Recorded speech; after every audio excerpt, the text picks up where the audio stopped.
வணக்கம். அதாவது ஸ்டாலின் தொடரட்டும் தமிழ்நாடு வெல்லட்டும் என்ற பெயரில் திருச்சி சென்னை தேசிய நெடுஞ்சாலையில் சிறுகனூர் என்ற பகுதியில் பார்த்தோமேயானால் இன்றைய தினம் ஒரு பிரம்மாண்டமான ஒரு மாநாடானது நடைபெற உள்ளது.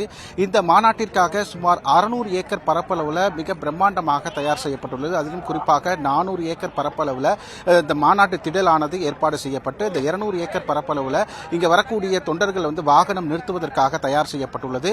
மேலும் இந்த மாநாட்டிற்கு பார்த்தோமேயானால் 10 லட்சம் தொண்டர்கள் வருவார்கள் என ஏற்கனவே தெரிவிக்கப்பட்ட நிலையில் அதற்கான சிறப்பான ஒரு ஏற்பாடுகள் செய்யப்பட்டுள்ளது. இந்த மாநாட்டு திடல் முழுவதும் பார்த்தோமேனால் கிட்டத்தட்ட 3 லட்சத்திற்கும் அதிகமான சேர்கள் நாற்காலிகள் போடப்பட்டுள்ளது. மேலும் ஆங்காங்கே பார்த்தோமானால் LED திரைகள் அமைக்கப்பட்டுள்ளது. இந்த மாநாடானது சரியாக 3 மணிக்கு இசை கச்சேரியுடன் தொடங்க இருக்கிறது. சரியாக 5:30 மணிக்கு தமிழக முதலமைச்சர் மு.க. ஸ்டாலின் அவர்கள் இந்த மாநாட்டு திடலுடைய முகப்பு பகுதியில் இருக்கக்கூடிய 110 அடி இருக்கக்கூடிய அந்த பிரம்மாண்ட கொடியை ஏற்றி வைத்து இந்த மாநாட்டை தொடங்கி வைக்க உள்ளார். தொடர்ந்து மேடைக்கு வரும் அவர் இங்க இருக்கக்கூடிய முக்கிய பிரமுகர்கள் சிறப்புரை ஆற்றிய பின்பு பார்த்தோமேயானால் அவர் சிறப்புரை ஆற்ற இருக்கின்றார்.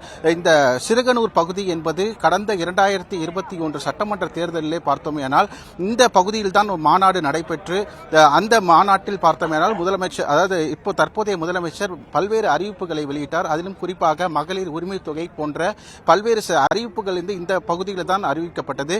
இந்த திருச்சி என்றாலே மாநாடு என்றாலே நேரு என்று சொல்வார்கள்.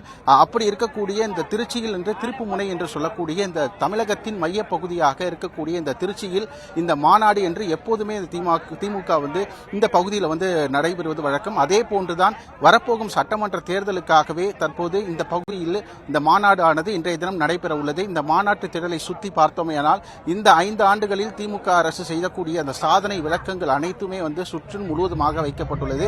மேலும் இந்த தொண்டர்கள் பார்த்தோமேனால் காலை முதலேயே வர தொடங்கியுள்ளனர். அவர்களுக்கு தேவையான காலை சிற்றுண்டி மற்றும் மதியத்திற்கு பார்த்தோமேனால் அசைவ உணவு உள்ளிட்டவைகள் ஏராளமானது அவர்களுக்கு தேவையானது வழங்கப்பட்டுள்ளது. மேலும் இந்த மாநாட்டு திடலை சுற்றி ஆங்காங்கே தொண்டர்களுக்கு தேவையான குடிநீர் வசதிகள் மற்றும் கழிப்பிட வசதிகள் அனைத்துமே சிறப்பான முறையில் செய்யப்பட்டு இந்த மாநாடு தற்போது தொடங்க உள்ளது. சரியாக 3 மணிக்கு இந்த மாநாடு தொடங்கும் என எதிர்பார்க்கப்படுகிறது. மேலும் இந்த மாநாட்டில் வரப்போகும் சட்டமன்ற தேர்தலில் பல்வேறு முக்கிய அறிவிப்புகள் அதிலும் குறிப்பாக இந்த தேர்தல் வாக்குறுதிகள் என்று சொல்லக்கூடிய சில முக்கிய அறிவிப்புகளை இன்றைய தினம் முதலமைச்சர் வெளியிடுவார் என்று எதிர்பார்க்கப்படுகிறது. சட்டமன்ற தேர்தல் விரைவில் தமிழகத்தில் நடைபெற உள்ள நிலையில் இந்த மாநாடு என்பது முக்கியத்துவம் வாய்ந்ததாக பார்க்கப்படுகின்றது. தவிர்க்க முடியாத தம்ப்நெயில்ஸ், கலக்கலான கண்டென்ட்ஸ், சினிமாவும் சீரியஸ் பிரச்சனைகளும், பல வருடங்கள் இடைவெளிக்கு பிறகு இந்த படத்துல ஒரு கலகலப்பும் கைகலப்பும் போயிட்டே தான் இருக்காரே தவிர பிரேக்கே இல்லாமல் பிரேக்கிங் நியூஸ் சொல்லும் தந்தி டிவி ஆப். இன்ஸ்டா தலைமுறை வரை இறங்கி அடிக்கும் தந்தி டிவியின் டிஜிட்டல் எக்ஸ்க்ளூசிவ். அது தண்ணிக்குள்ள போகும்போது ஹேங் ஆயிடுச்சு. உங்களுக்கு விஜய் சார் எந்த அளவுக்கு ரொம்ப பிடிக்கும்? Of course, Malayalis are huge Vijay sir fans. 2 பேருமே ரொம்ப பிடிக்கும் எனக்கு. தந்தி டிவி ஆப்பை இலவசமா டவுன்லோட் செய்யுங்க.